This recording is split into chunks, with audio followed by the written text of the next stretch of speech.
começar com uma oração e depois já entraremos e iremos ler a palavra de Deus.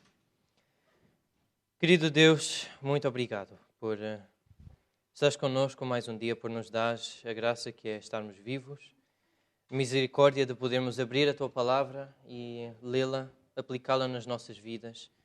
E realmente, Senhor, que isso aconteça no meio do Teu povo.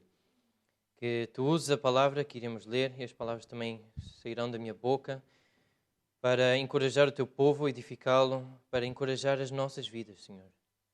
E que aqui nesta terra, nos relacionamentos que temos, no nosso relacionamento contigo, que vivamos cada vez mais pensando na glorificação, em estarmos cada vez mais perto do momento que Tu nos chamarás para vivermos eternamente contigo. No céu que Tu criaste e no reino que Tu realmente és Rei, és Senhor, que não irá haver nem mancha, nem mácula, nem domínio do pecado. Então, realmente, Senhor, que Tu nos ajudes a viver também aqui nesta terra, olhando para essa realidade. Então, eu peço estas coisas e agradeço em nome de Jesus. Amém.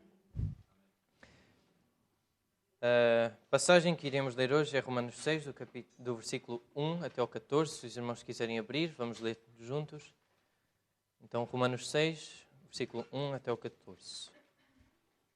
Diz assim a palavra de Deus: Que diremos, pois? Permaneceremos no pecado para que seja a graça mais abundante? De modo nenhum. Como viveremos ainda no pecado, nós que para ele morremos?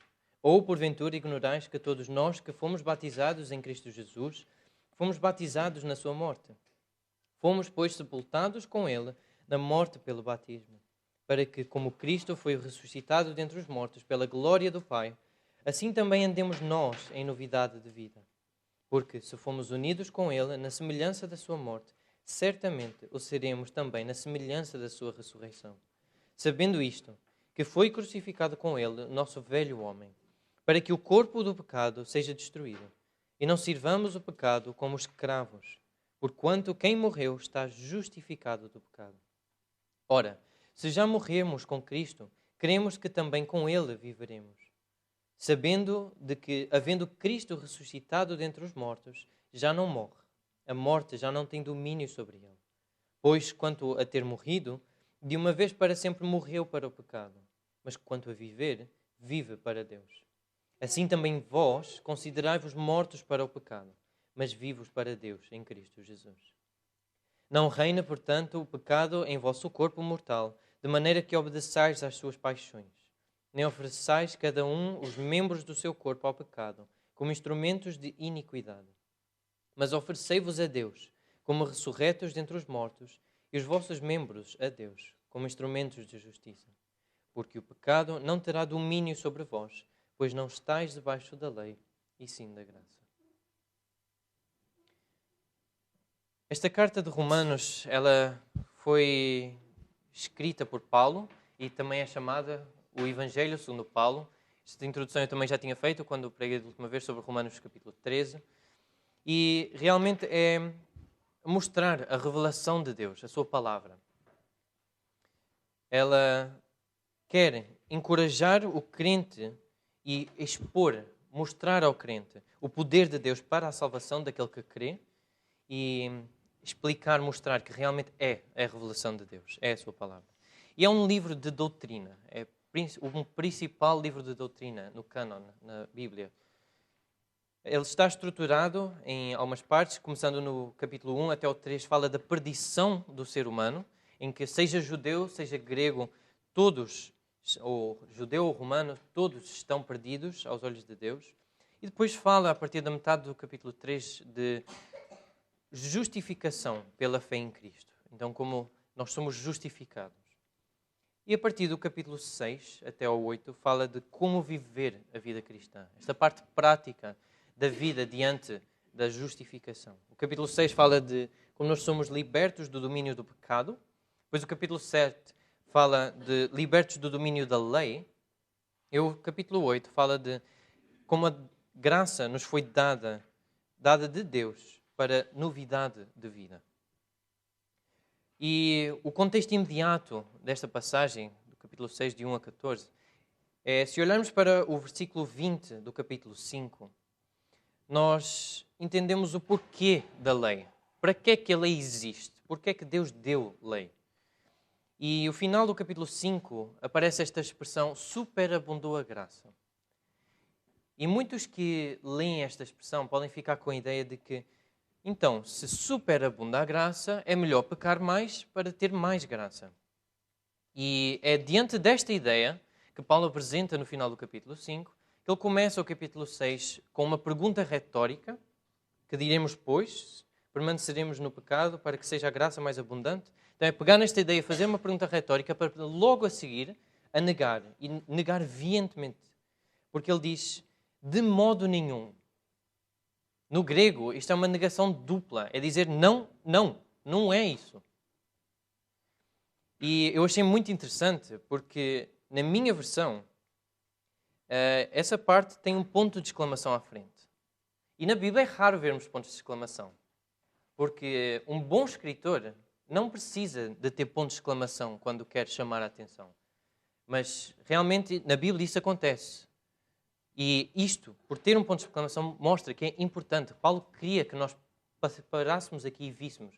Não é assim, irmãos. Então, Paulo, depois de negar este tipo de afirmação, ele prossegue e apresenta a base pela qual o crente não vive em pecado. O nosso irmão Carlos Osvaldo, no Foco do Novo Testamento, ele sumarizou esta passagem e explicou desta seguinte forma. Esta parte da carta, a quarta divisão principal, lida extensamente com a espinhosa questão de como a justiça imputada se torna justiça prática na vida de um crente. Então, capítulos 6 até o 8. A preocupação imediata de Paulo era uma possível acusação de antinominismo, versículo 1 do capítulo 6, que ele refuta veementemente. O seu argumento contra isso é de que o crente está agora morto para o controlo do pecado em virtude da sua crucificação, uma doutrina fundamental no pensamento paulino.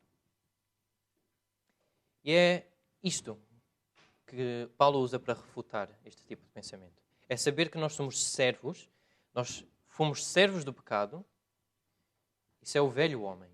E se nós formos ver os versículos 19 a 23, fala do impulso desse velho homem, que é o pecado. O ser humano é um ser pecaminoso. Então, ser humano é ser pecaminoso. E um falso crente é uma pessoa que acha que é salva, é aquela salvação de fogueira que levanta a mão e diz que sim, mas que não sabe realmente o que faz e vive libertinamente. Então, ele diz que é crente, mas age como se não fosse. É alguém que tem uma consciência doente, uma consciência dura, petrificada. E acha que graça é permissão para pecar. Eu ouvi este exemplo que realmente é um crente que faz o que quer e que chega à noite e diz, Deus perdoa os pecados, boa noite. E depois temos o outro servo, que é o servo da justiça, que é o novo homem. A quem o pecado traz angústia e tristeza. E enquanto ele não for resolvido, não há paz. E esta frase, esta ideia, eu achei muito interessante e realmente quero enfatizar e quero que os irmãos lembrem. O pecado na vida do crente é acidente e não comum. E eu fui ver a definição de acidente e encontrei... O acidente é um evento inesperado e indesejável que causa danos pessoais, materiais, danos de património ou até não físicos. Por exemplo, se alguém revelar um segredo. Isto seria um exemplo desse. Então, não está correto pensar que o crente peca em pensamento, palavra ou ação, ou obra, em todo o instante. Um crente não pode, se é crente, não pode viver desta maneira. E há muita gente que ora, Deus perdoa-me porque em todo momento, seja em palavra, pensamento ou ação, eu estou a pecar. Isso não está correto. Um crente não pode viver dessa maneira. E esta é a diferença entre os dois homens. É que pela graça de Deus, o crente tem o poder de dizer não. A natureza pecaminosa, ela permanece no crente, sim, mas, e apesar dela tentar, ela pode tentar um crente todo o dia. Ela passa o dia a tentar o crente, e em várias áreas. Mas se o crente disser não, em todas elas, ele é vitorioso. Então, ele não vive em pecado só porque tem tentação. E desejo não é pecado. Então, o trabalho do crente é lutar contra a corrupção do pecado, contra esses desejos. Porque quem vive na prática do pecado não entrará no reino de Deus. E por isso nós temos de ter 3 atitudes. A primeira é saber. A segunda é considerar e depois oferecer. Então, saber. Paulo, neste trecho, fala pelo menos 4 vezes sobre saber. No versículo 3, ele diz: ignorais, não sabem. Depois no versículo 6, ele fala de sabendo isto. No versículo 9, sabedoria de quê? E depois no versículo 16, não sabeis. Então Paulo aqui faz questão de que o crente saiba, que ele conheça. E conheça o quê? É saber o que Cristo fez por mim na cruz. Porque se nós não soubermos o que Cristo fez, nós não vamos poder usufruir do resultado do que ele fez. Eu vi a história de um fazendeiro, ou alguém que cultivava a terra nos Estados Unidos. Ele cultivava batatas, mas ele foi ficando cada vez mais pobre, porque a terra não era boa, não dava o fruto. Então ele foi ficando pobre, até que teve de vender a terra. E o novo dono, por causa de alguma razão, cavou a terra e descobriu petróleo debaixo. E tornou-se muito rico. Então o problema do primeiro era que ele não sabia que a terra tinha petróleo. Então, se ele não sabia, como é que ele ia usufruir do dinheiro que o petróleo poderia trazer? Então é esta a ideia. Nós temos de saber para podermos usufruir de quem nós somos em Cristo. E o versículo 2 até ao 5 fala de que nós já morremos para o pecado, nessa morte de Cristo. Porque nós ou podemos estar unidos a Adão, o primeiro homem, ou a Cristo. Se em Cristo nós recebemos os benefícios da sua morte. E o batismo é a expressão disto. É saber também que nós fomos justificados do que nós fazemos, mas também do que somos. E o versículo 3 fala de que este batismo na morte e união com Cristo, ela mostra de como Cristo foi representante nessa morte. E isso fala depois no versículo 4 e 5. Ele morreu como nosso representante. Esta frase chamou-me a atenção e queria ler para os irmãos. Então, quando ele morreu na cruz, eu morri com ele. Quando ele morreu para o pecado, eu morri para o pecado também. Ele foi sepultado e eu também fui. Quando ele ressurgiu vitorioso no 3º dia, eu ressurgi com ele. Quando ele sai vitorioso da sepultura, vencendo a morte e o pecado, eu, unido a Cristo, também sou vencedor. Então é essa união com Cristo que nos possibilita usufruir do resultado e da bênção que é que trouxe o sacrifício de Cristo. É saber como andar em novidade de vida. Versículo 4. O que é isto da novidade de vida? É não agir de acordo com os desejos do nosso coração. É ser diferente do velho homem, desses antigos desejos que nós tínhamos. É pôr em prática as disciplinas espirituais todos os dias e aprender até que se tornem hábito, inconsciente, algo que nós fazemos sem pensar, até ao nosso último suspiro, então até à morte. É lutar contra o domínio do pecado. E nós só podemos fazer isto quando entendemos, quando sabemos e conhecemos a cruz, versículos 6 a 10. Ele foi passado, crucificado, o velho homem, este velho homem sendo a natureza pecaminosa que nós temos, para o corpo do pecado ser destruído. Então, o corpo do pecado é o domínio do pecado. É não servir o pecado como escravos.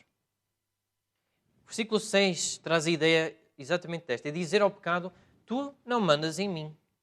Nós ouvimos algumas vezes, mas é esta a expressão. Tu não mandas em mim. Dizer ao pecado que ele não tem força para nos controlar. Versículo 7. Eu achei muito interessante esta ideia. Deus Ele não matou o pecado, ele não destruiu o pecado, que era o Senhor, não é? Ele destruiu-nos a nós, os servos. Ele matou-nos. Então, Deus não requer a morte do pecado. Ele requer a nossa morte. E nós realmente morremos com Cristo. A nossa morte em Cristo é o que nos retira desse reino. Então, Deus realmente não escolheu destruir o pecado para nos livrar das consequências. Ele escolheu que a nossa morte, e nessa morte que nós temos, a co-morte em Cristo, é que nos retira do reino do pecado. E como Cristo é imortal, a morte não tem domínio sobre ele, como nós vemos no versículo 9, nós somos chamados, no versículo 11, a assim também andemos nós, considerando-nos mortos. Então, esta é a segunda grande ideia, é a segunda grande atitude, é considerar. Primeiro saber, agora considerar. Então, o que é isto? Considerar é entender o nosso novo estado e realmente, podemos usar a expressão achar-nos, é estarmos cientes de quem somos. E eu achei muito interessante este exemplo da vida de Agostinho. Agostinho é um dos pais da igreja, mas que no início, antes de se tornar crente, ele vivia uma vida bem libertina, em pecado, mas com a sua conversão mudou. Então, nós ouvimos a história de que Agostinho, depois de ser convertido, voltou à sua cidade e uma das amantes de Agostinho viu e reconheceu. E ela ia andando atrás dele, dizendo: Agostinho, sou eu, Agostinho. E ele a andar um pouco mais rápido, não é? Tentar fugir da mulher. E ela: olha, sou eu, sou eu. Só que ele vira-se para trás e diz: mas não sou eu. Eu achei muito interessante, porque realmente já não era o velho Agostinho. Era um novo homem que andava naquela cidade. Ele já tinha morrido para o pecado e agora vivia para Deus. São duas fases completamente diferentes da sua vida. Então é entendermos e considerarmos conformes à posição de justos. Nós já fomos justificados. Então agora nós já não somos aquele velho homem. Nós já somos justificados, novo homem em Cristo, servos de Cristo. Nós temos um novo Senhor e somos escravos agora da justiça. Versículo 4 fala de andar em novidade de vida. Ou, como está também no capítulo 7, versículo 6, novidade de espírito. Versículo 14 do capítulo 6 também fala de porquê. E diz: pois não estáis debaixo da lei, e sim da graça. A graça anula a sentença da morte e dá ao homem a vida eterna.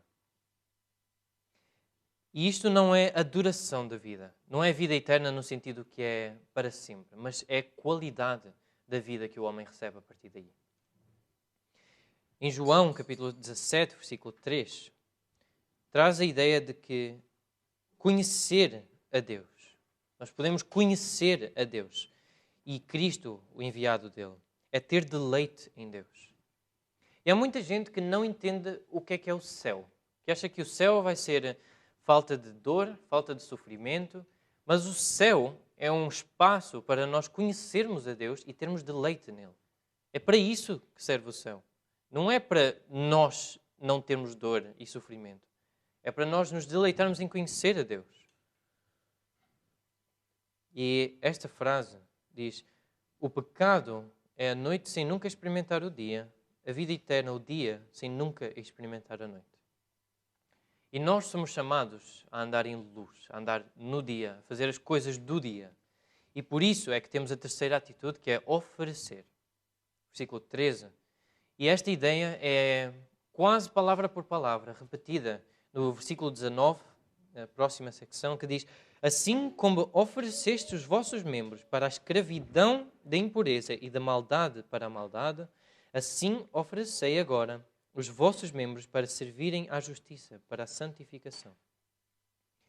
Então, Paulo, aqui nesta parte do oferecer, no capítulo 6, versículo 13, ele fala do Ele personifica o pecado como se fosse um rei. Um rei que tem um domínio e que todos os que vivem nesse domínio são escravos dele. Então é um rei que reina e que quer usar os nossos membros, seja físicos, seja mentais, para a iniquidade, para o mal, para a maldade. Seja os nossos olhos, seja o nosso corpo, a nossa memória, a nossa inteligência. O pecado quer usá-los para o mal, para que nós façamos o que é mau aos olhos de Deus. E a vida cristã normal, a verdadeira vida cristã, está apresentada no versículo 12 e que diz, traz a ideia que o pecado não reina em nós, porque nós não obedecemos às paixões. Então não é porque nós somos fortes ou somos inteligentes, mas porque nós morremos para o pecado. Eu gostei muito deste exemplo que deram, que foi um patrão pode dar quantas ordens ele quiser, ou um rei pode dar quantas ordens ele quiser, mas se o escravo estiver morto, ele não vai ter muito resultado. Não há reação de alguém que está morto, mesmo recebendo muitas ordens. Então é esta imagem que nós temos de captar e de entender, é que nós estamos mortos. Então o pecado pode dizer muita coisa, mas nós não podemos reagir, porque nós já estamos mortos, nós estamos vivos, é para Cristo. Nós fomos chamados para ser instrumentos de justiça. E como ninguém pode servir a dois senhores, que nós ouvimos também isso na palavra de Deus, então nós temos de obedecer a Deus e ser instrumentos nas suas mãos. E isto acontece com a renovação ou a restauração da nossa mente, do nosso pensamento. Em Romanos 12, versículo 1 e 2, é um texto fantástico para entender o que é isto da renovação. Diz, e os irmãos também podem abrir, que é para acompanharem nas vossas vidas. Romanos 12, 1 e 2. Diz assim, rogo-vos, pois, irmãos, pelas misericórdias de Deus, que apresenteis o vosso corpo por sacrifício vivo, santo e agradável a Deus, que é o vosso culto racional. E não vos conformeis com este século, mas transformai-vos pela renovação da vossa mente, para que experimenteis qual seja a boa, agradável e perfeita vontade de Deus. Então, isto é a renovação, restauração da mente. Porque é estranho para um cristão que se chama cristão e que realmente entendeu o que é ser cristão, desejar o mal, se Deus é bom, se Ele é o Pai da bondade. E a vantagem de nós sermos povo de Deus, nesse sentido, é que nós sabemos o que agrada a Deus. Nós sabemos o que é bom aos olhos de Deus. Porquê? Porque nós temos a revelação, nós temos a palavra, nós temos os oráculos de Deus. Não é? Então nós conseguimos, lendo a Bíblia e meditando nela, entender o que é que Deus acha que é bom, que é agradável, que é justo aos seus olhos. E isto traz a ideia também de uma expressão que nós já estudámos algumas vezes, que é a ideia de graça barata. E esta graça barata é muitas vezes usada por pessoas para, quando estão a falar de evangelismo, e tive uma conversa interessante esta semana, mas vem como estás e continua assim. Porque Deus é bom, Ele é misericordioso, então Ele vai te aceitar como tu estiveres. Isto é mentira. Não é assim. Porque nós estamos bem cientes, e Tiago, capítulo 2, 17, diz, a fé sem obras é morta. Então, uma pessoa que vem a Deus não pode continuar como está. Porque se ela continuar como está, não houve fé, não houve mudança. Porque sem santificação ninguém verá a Deus. Isso nós vemos em Hebreus, capítulo 12, versículo 14, porque diz, segui a paz com todos e a santificação, sem a qual ninguém verá o Senhor. Então, alguém que é nascido de Deus não vive na prática do pecado. Porque a graça salvadora, ela muda, ela livra, ela liberta. Ela é completa. Ela não é só uma graça que salva e que depois deixa a pessoa exatamente como estava. Ela muda.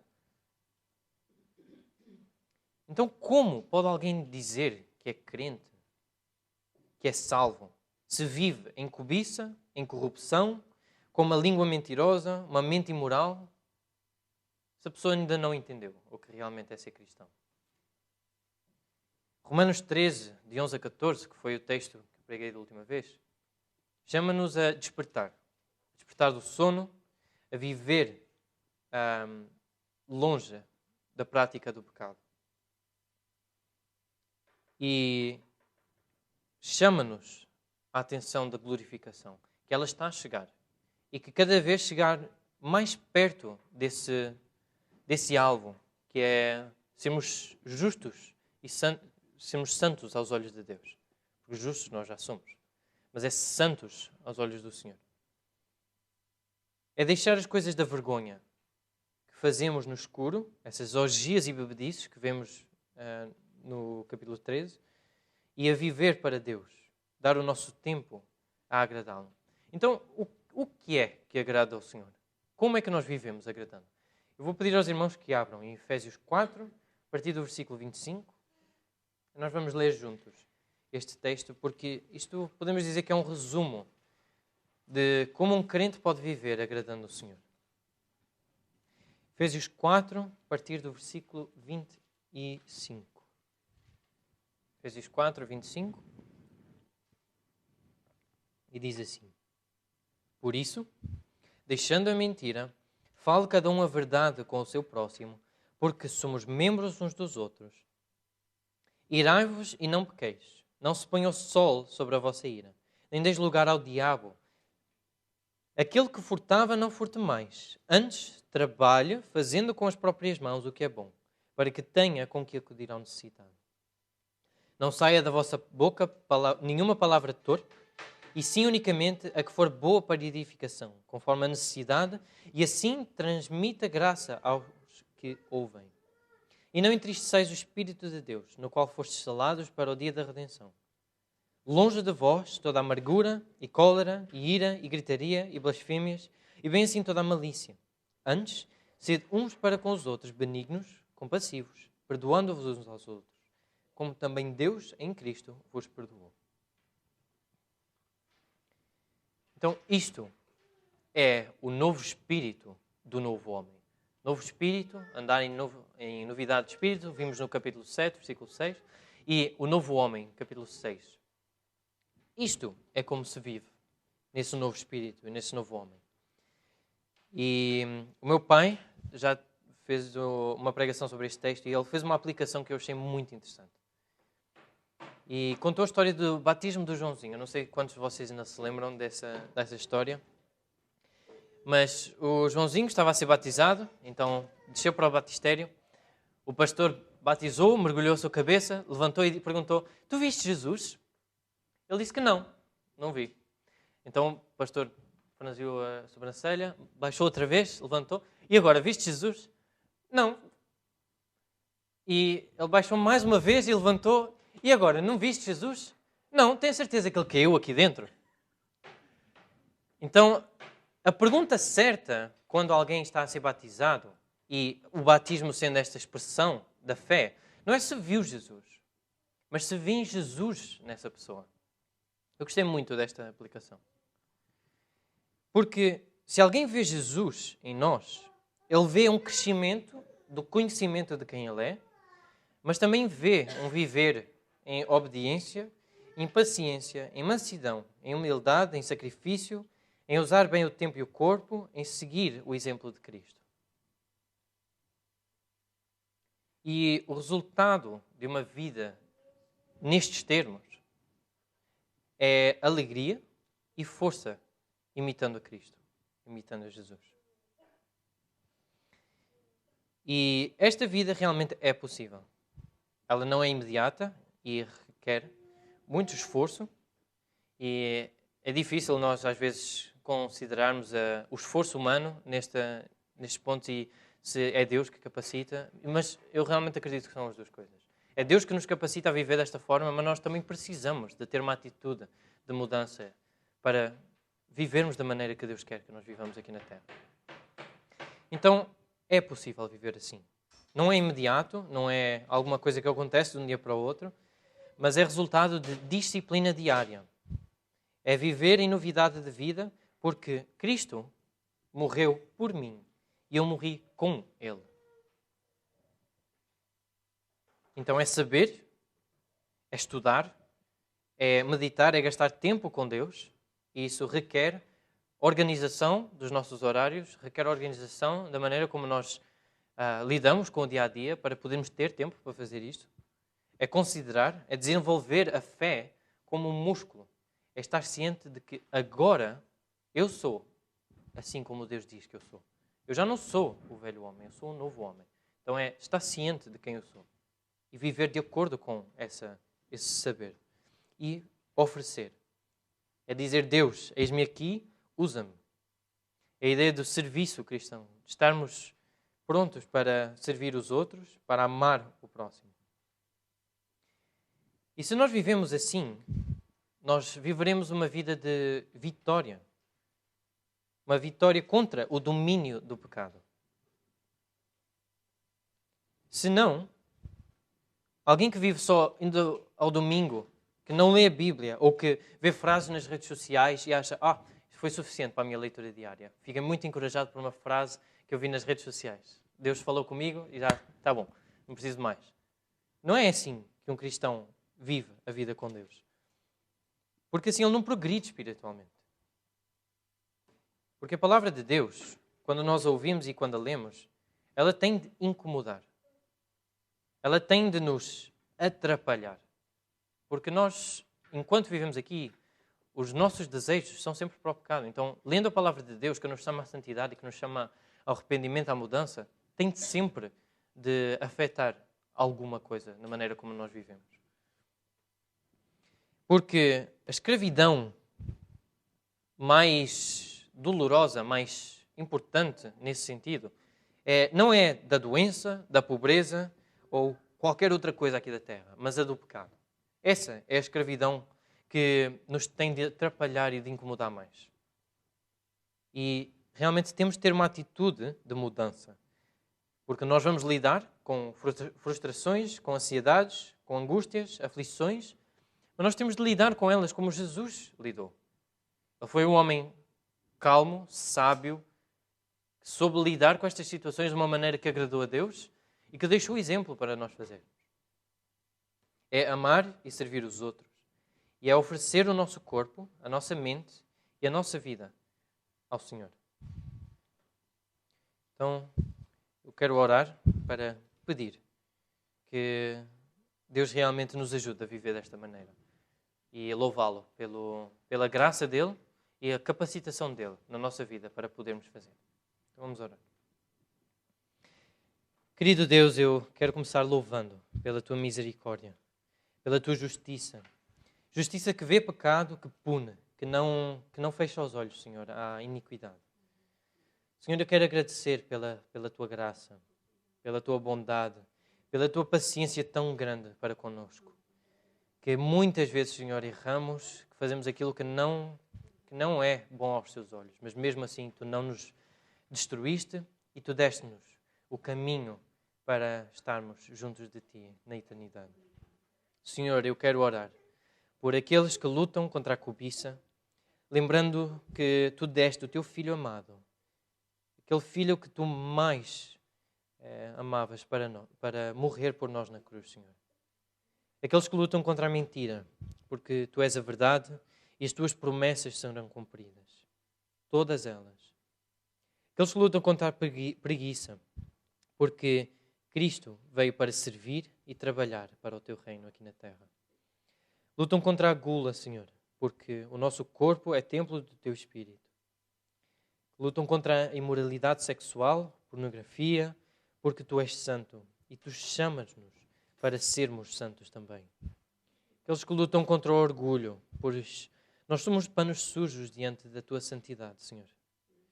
Senhor, também aqueles que lutam contra a ira, pois tu és tão paciente e misericórdia conosco e ajuda-nos, Senhor, a realmente viver desta maneira, lembrando de quem tu és, do exemplo de Cristo e podendo imitá-lo nos nossos relacionamentos também aqui na terra.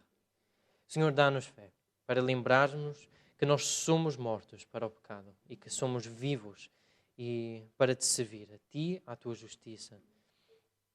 Que a tua palavra, Senhor, dê fruto de glória no meio do teu povo, nas nossas vidas e nos nossos relacionamentos. É isto que eu oro e ponho realmente as nossas vidas nas tuas mãos. Em nome de Jesus.